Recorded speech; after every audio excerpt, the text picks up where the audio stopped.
What's something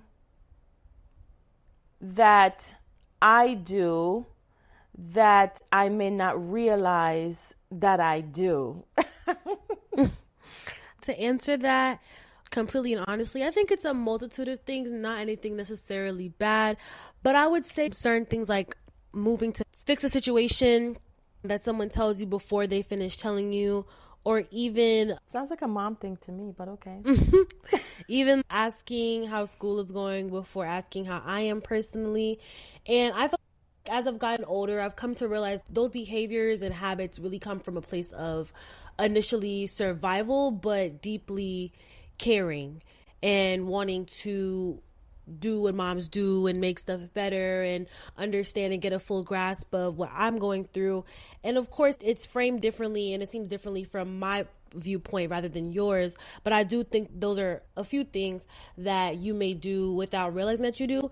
And I think I don't take it as something negative anymore. I just think that it's just one of your key traits that you have that I've grown to understand and appreciate.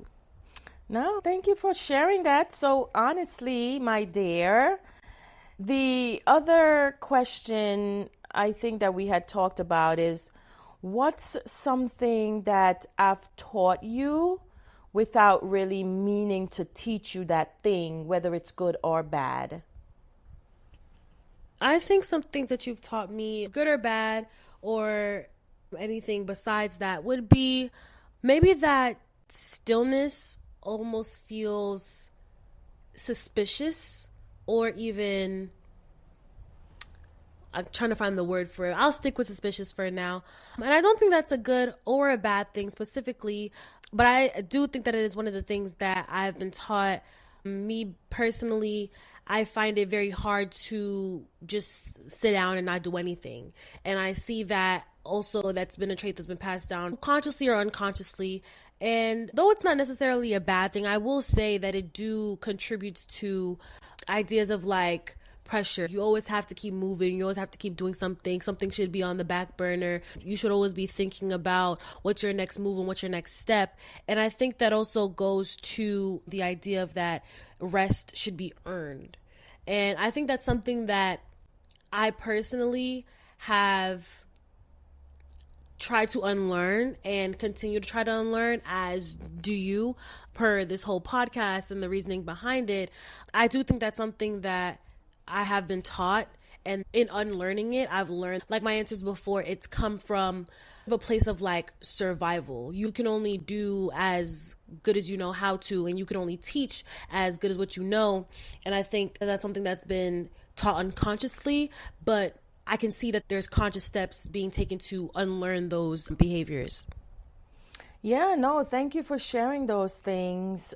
And I'm also validating that I was passing on those unhealthy habits, albeit well intentioned, while you were growing, that you were also absorbing.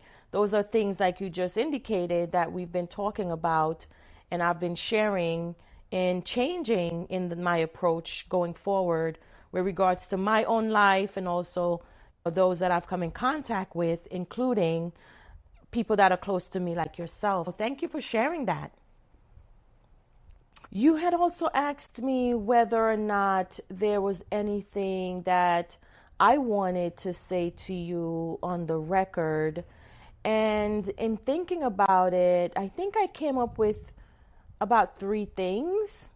So as we are coming to almost the end of this particular episode, and I think that you've been very generous tonight and not really giving me a lot of tough questions or even any questionable answers to anything that I've asked thus far.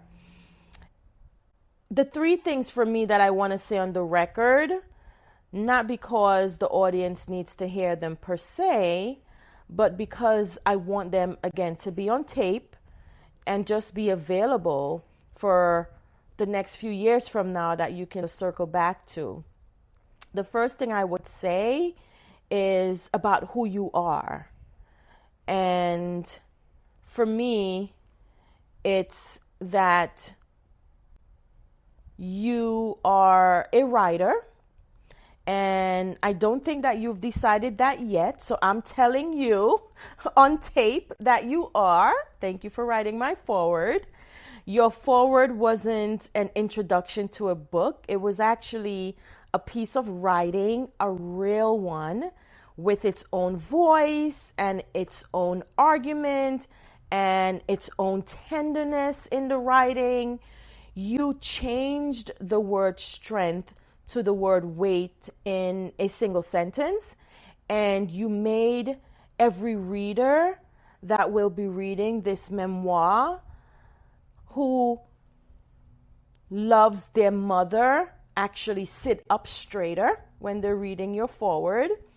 And that's what writers actually do. Writers, they change the words that they're writing, but they also change the world and they impact others. So you don't have to do anything with that. And you don't have to major in writing because I'm saying that. You don't have to publish a book tomorrow. You don't have to make a career of it. I'm not telling you what to be and what to do because you already have that career identified. I'm telling you what you already are. You are a writer. That's a fact about you now. You can do with it what you will, but I'm just letting that be known on record. The other thing, number 2, is about what you don't have to carry. And you just talked about your particular experiences and things that you've observed and absorbed from me as you were growing. So I want you to take something off you. I'm saying this on tape so that I can't take it back because it's on tape. There may have been moments in your life, in your achievements, in your standing on Howard's campus, when you may have felt that you were carrying the answer to whether the migration from my grandmother, my mother, your mother was worth it, whether our sacrifices may have paid off, whether your father's sacrifice, he migrated as well from Guyana, paid off, as if the proof of all of that was supposed to live inside all of your accomplishments. And I just want you to know that's not your job. And it has never been your job. I want to say it out loud so that you hear it from me in my voice and in your own head, playing back, of course, at some point through your ears for the rest of your life. You are not the proof. You are actually the person. The migration that we did was worth it the day that you were born. At least it was for me. Not the day you make the principal's list or the day you graduate from Howard. Not the day that you became whatever you decide to become. And I know you're currently on the path to being a nurse practitioner. But it was worth it the day that you were born into our family. Everything since then, every accomplishment that you've had, which have been a lot, was just a gift to us. It's not a payment, it's a gift. So you owe nobody anything, not me, not your grandmother, not your father, not the tiny island of St. Vincent or the country of Guyana. There's no return on that particular investment. You are not an investment. You are our daughter, and I want you to know that. Carry what you choose to carry because you chose to carry it, and put down anything that you've been carrying because you thought that you had to, just based on our migration story. You have my permission. It's now on tape forever and ever that you can put it down. And I guess I'll stick at 3. So the third thing that I would say is about what I see. And I want to say, Krystal, that I see you. Not the version of you that I raised or your father raised. Not the version of you that's a spitting image of me, of course. That everyone